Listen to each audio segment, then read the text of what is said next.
Welcome to the TEEP podcast, brought to you by the State Energy Conservation Office and UH Energy. We bring you the latest in industrial energy efficiency in 15 minutes or less. Hi, I'm Gary Gildert, the director of the Texas Industrial Energy Efficiency Program here at the University of Houston. This week, we're going to talk about the presentations at the SPTC. We also had the Energy Day last week. It was a fantastic event. You can read more about it in the newsletter and on the UH Energy site. Coming up is the Coogs for Energy Hackathon on November the 21st and 22nd at the Student Center South. The Energy Coalition will also have their Energy Talk series on campus. Actually, I had an event about a week ago. It was fantastic. It was very, very interesting. Also on tap are the SPEER webinars.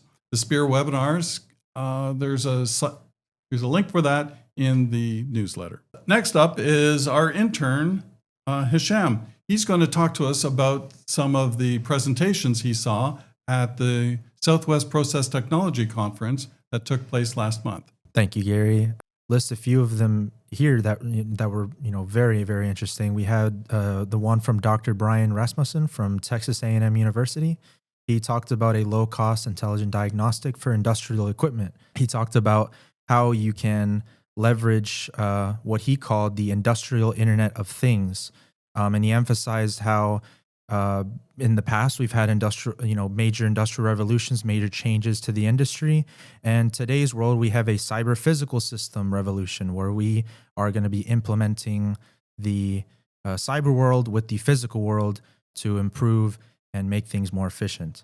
So that was a lot about the technologies, sensors, little gadgets that are attached to equipment for better monitoring.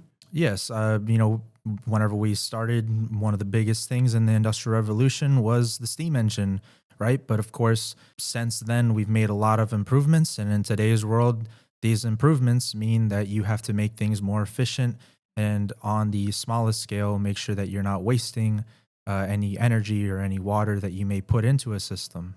So this is part of the information age. If you can measure it, you can control it and save a little bit of energy. Especially with growing demand, this is more important than ever.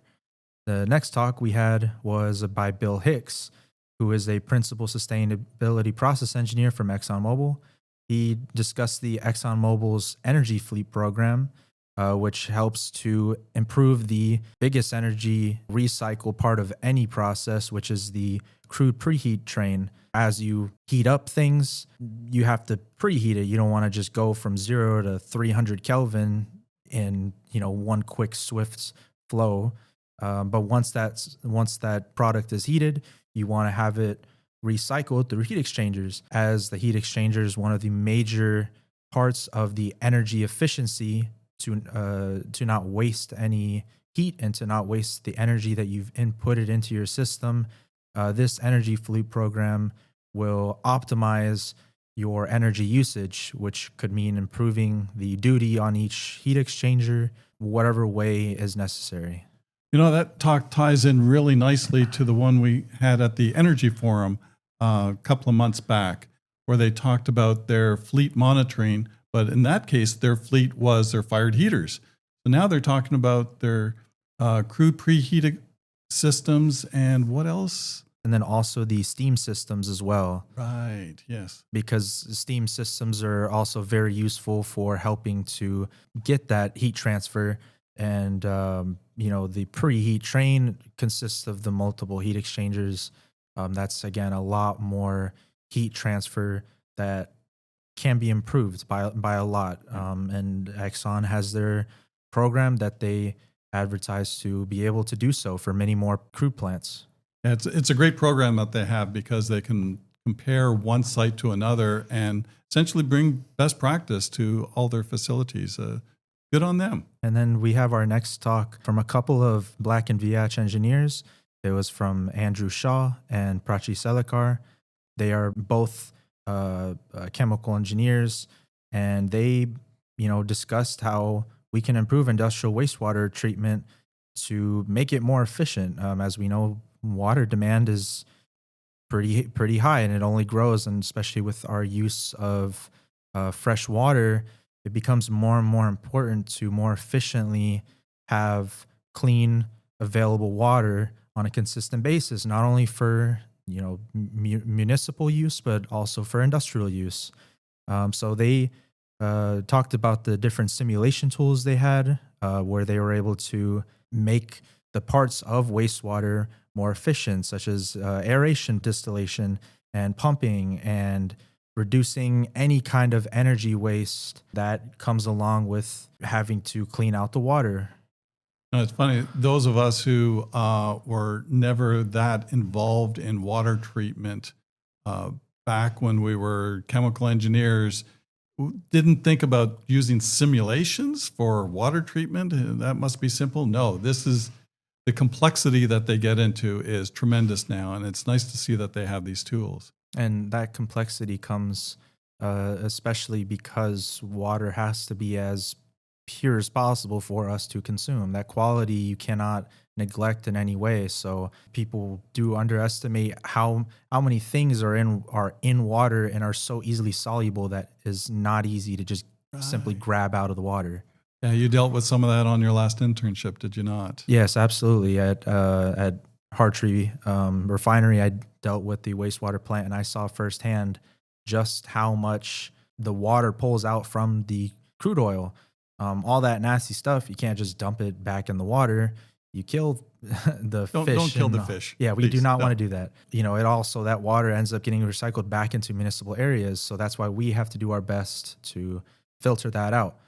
Absolutely. Yeah. So what was the last talk that you saw there? Yeah, our last talk was also about water. It was addressing PFAS and water supplies. This was by Ramanathan Ganesan, Corey Smith, and Sumil Komineni. They were all three of them are from Civitas Engineering Group, and they presented the many strategies for PFA removal, and again through energy efficient treatment technologies. Very important to be able to do that because PFAS are not easy to get out. So of course it takes a lot of energy, especially if it involves heating up that water to leave those PFAS back behind. Yeah, there are multiple, and it was nice to see that they showed multiple ways of removing PFAS from water. I thought it was quite interesting. They showed their little setup for testing different carbons, in fact. So it's good to see some practical field work there as well as just theoretical. Yeah, absolutely. And this is only made possible, which they emphasize through not only the public's health, but also federal programs to be able to do this more efficiently, because this isn't just a USA problem. This is a worldwide problem that we should all be getting together to solve, because water is how we live every day, and it's how we continue to grow as a society. Absolutely. So it sounds like there were some great talks at the Southwest Process Technology Conference. Fortunately, we were also able to record some of these. So watch our website, and we will soon have some of the video recordings and the slides available as well. One of the things we do here at TEEP is we watch the literature, look at what's interesting, look what's new, what is the best in industrial energy efficiency. Part of that is we have our interns scour the literature for interesting articles. Carla, you found a really interesting article that fits in with industrial energy efficiency. Tell us more about it. Yeah, so let's start off by asking ourselves, why is converting CO2 to CO such an important challenge in our context? CO2 is one of the most stable molecules out there. It doesn't easily react or break down. Once it's in the atmosphere, it tends to stay there. And converting it to CO is valuable because carbon monoxide is a key building block for producing fuels and chemicals. It's part of a process known as syngas, which is a mixture of CO and hydrogen. And this can be turned into methanol, synthetic gasoline, and even plastics. This process lets us recycle the carbon dioxide into something useful. It's essentially turning waste product into a feedstock. Right. Yeah. carbon monoxide, the history of using carbon monoxide goes way back, at least 100 years. And you're right, chemical engineers and chemists have learned how to use carbon monoxide. So to turn CO2 to carbon monoxide is it's an important chemistry, I agree. So there are two routes of converting carbon dioxide to carbon monoxide. There's a traditional thermal route, and there's an electrochemical route. So let's talk about the traditional route first. This is called the reverse water gas shift. It's been done for a while, and it's usually at high temperatures between 500 to 900 Celsius. And it's very energy intensive to produce, while on the other hand, the electrochemical route, it uses electricity directly. So to split CO2 into carbon monoxide and oxygen. So this means you can potentially run this process at overall lower temperatures, and you'll have higher selectivity. So the selectivity comes from the fact that the thermal route, it's kind of messy, isn't it? Because not only do you have CO2 there, but you have to add a lot of hydrogen. Yeah. And you don't make just carbon monoxide. But I think that, your review article talked about making methane as well, and you can even get methanol when you're just trying to make carbon monoxide. That sounds pretty messy, doesn't it? Yeah, for the traditional route, it has a lot of side reactions. While I was doing my research for this paper, I talked to Professor Abdelrahman, and he put this into a different perspective, which is flipping a coin, where for here we have really two alternatives. You flip it twice for the electrochemical route, while for the reverse gas shift, you'd be flipping the coin a lot more often. And when you're flipping the coin, you're never too sure which way it's going to turn out. Yeah.